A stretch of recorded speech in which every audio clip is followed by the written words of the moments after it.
ब्रह्मचर्य है, इसके 8 गलतियां होती हैं जिनसे ब्रह्मचर्य क्षीण हो जाता है। पहला, परस्पर दर्शन काम भाव से। स्त्री पुरुष का परस्पर दर्शन, आपने और कोई क्रिया नहीं हुई, केवल आपने काम भाव से युक्त होकर पुरुष को देख लिया या पुरुष स्त्री साधक को देख लिया, बस गंभीरता पूर्वक अंदर वासना पूर्वक आपने देख लिया। अब आपका ब्रह्मचर्य टिक नहीं सकता, किसी भी तरह से क्षीण हो जाएगा, आपको पता भी नहीं चलेगा। ये 8 प्रकार की गलतियों को सुधार कर लिया जाए तो पूर्ण ब्रह्मचर्य का अनुभव होने लगेगा।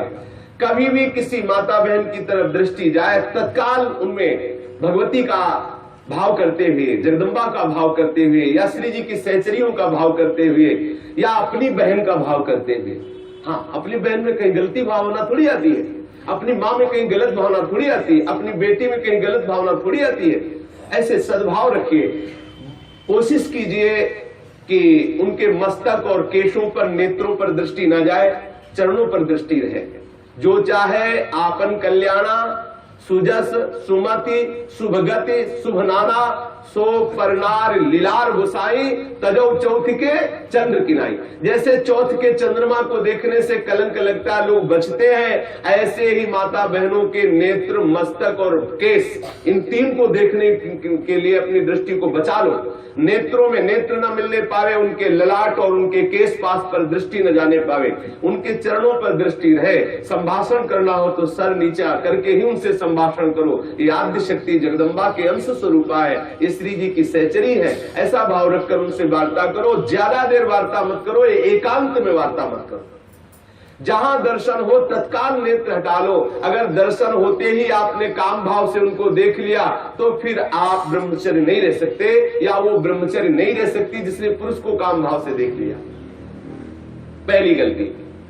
दूसरा है स्पर्श करना, किसी भी बहाने से परस्पर स्पर्श करना, किसी भी अंग का स्पर्श करना।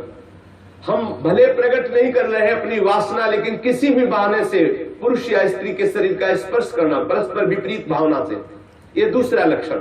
यदि आप प्रकट तो नहीं कर रहे लेकिन किसी भी बहाने से आप स्पर्श कर रहे हैं, आपके अंदर काम का भाव चल रहा है, तो आप ब्रह्मचर्य नहीं रह सकते, आपका ब्रह्मचर्य क्षीण हो जाएगा। दूसरी गलती। तीसरी गलती, केल विलास क्रीड़ा को देखना।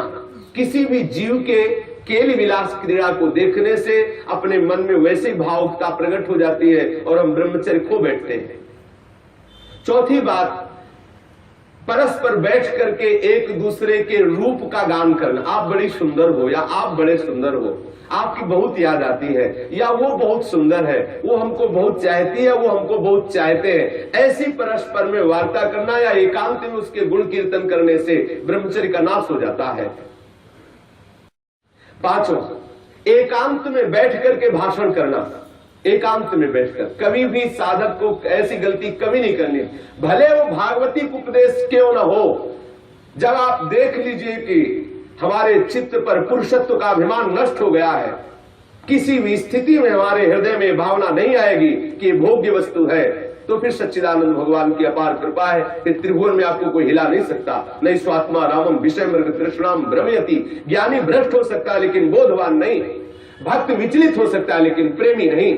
जो प्रेम से युक्त हो चुका है, जो बोध संपन्न महापुरुष है, क्योंकि जब सर्वत्र सच्चिदानंद में भगवान श्री कृष्ण दिख रहे तो कौन किसको भ्रष्ट कर सकता है। जब तक स्त्री पुरुष का अहम है तभी तक ऐसी भावना का जो भयावह स्वरूप है उससे बचना चाहिए, तभी तक ऐसी भावना हमारे हृदय में हावी होती है। इसलिए साधक को कभी भी एकांत में, स्त्री शरीर साधक को कभी भी पुरुष शरीर साधक से एकांत में कभी भी भाषण नहीं करना चाहिए। अगर करने का अवसर आए तो मैदान में आ जाना चाहिए, खुले में आ जाना चाहिए, जहां सब लोग आपको देख रहे हो, जिससे आपके हृदय में वो गलती नहीं होने पाएगी। यदि आप ऐसा कर रहे, भले भागवती उपदेश ही कर रहे हैं, तो भी आप ब्रह्मचर्य नहीं रह सकते, ऐसा शास्त्र का आदेश है। एकांत में किसी स्त्री को दूर से देखकर या पुरुष शरीर को देख करके भोग का संकल्प कर लेना, वासना का संकल्प कर लेना, ये ब्रह्मचर्य का नाश कर देने वाला संकल्प होता है। दृढ़ निश्चय कर लेना, संकल्प कर लेना। या विपरीत देह वाले, जैसे पुरुष या स्त्री, विपरीत देह वाले संग में एकांतिक केली कर लेना, ये अष्ट प्रकार के जो ब्रह्मचर्य नष्ट करने वाले भाव है, इनसे पूर्णतया बचा जाए। जो ब्रह्मचर्य रहना चाहे कभी भी कामुक दृष्टि से परस्पर शरीरों को ना देखे, स्त्री शरीर साधक या पुरुष शरीर साधक परस्पर किसी को कामुक दृष्टि से न देखे, कभी बुरी भावना से किसी भी माता बहन का स्पर्श न करे, कभी भी किसी भी तरह से अपने निकट ना आने दे, ना उनके निकट जाए।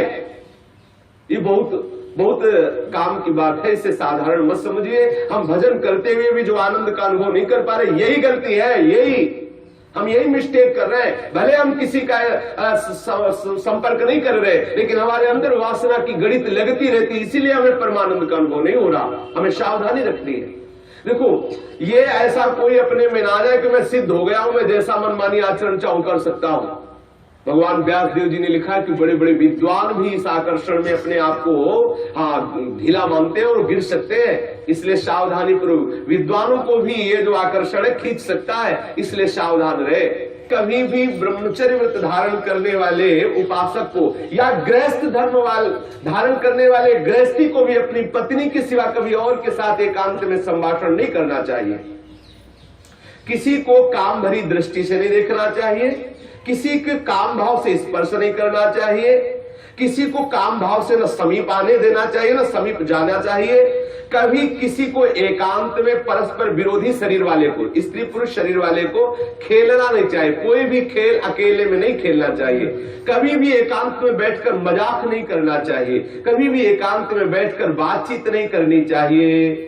अपने मन को ही आप मित्र और शत्रु समझो। विषयों में लगा हुआ मन शत्रु है और प्रभु के भजन में लगा हुआ मन मित्र है। इसलिए सावधान, कभी भी एकांत में ब्रह्मचर्य व्रत धारण करने वाले को स्त्री का संग कदापि नहीं करना चाहिए, नहीं तो उसके हृदय में वासना जागृत हो ही जाएगी। इसलिए सावधानी रखनी चाहिए। ये जो इन गलतियों का सुधार कर लेता है, वो ब्रह्मचारी पूर्ण रूप से ब्रह्मचर्य रह सकता है। एक बार फिर ध्यान दिया जाए, किसी भी तरह से हम किसी भी माता बहन को या माता बहन किसी भी पुरुष को काम दृष्टि से न देखें।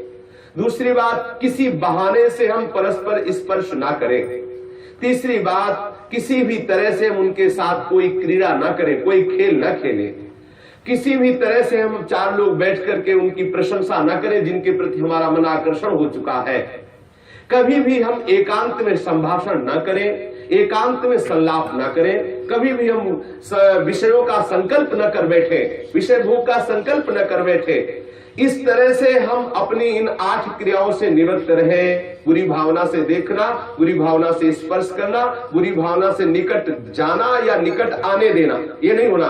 बुरी भावना के साथ अंदर से भावना बुरा रखते हुए खेल खेलना, मजाक करना, बातचीत करना, इस तरह से अपने मन को हम विषयों से बचा सकते हैं। अगर इन 8 क्रियाओं से बचा ले गए तो हम ब्रह्मचर्य रह सकते हैं। यदि आप ब्रह्मचारी होना चाहते हैं तो आप अपने मन को शुद्ध रखिए। आप अपने हृदय को कभी खाली मत छोड़िए। हृदय खाली रहेगा, मन अशुद्ध रहेगा तो शरीर में ब्रह्मचर्य रह नहीं सकते। और जिसका हृदय और शरीर और मन तीनों अशुद्ध है, वो कभी भजन नहीं कर सकता। इसलिए सावधान।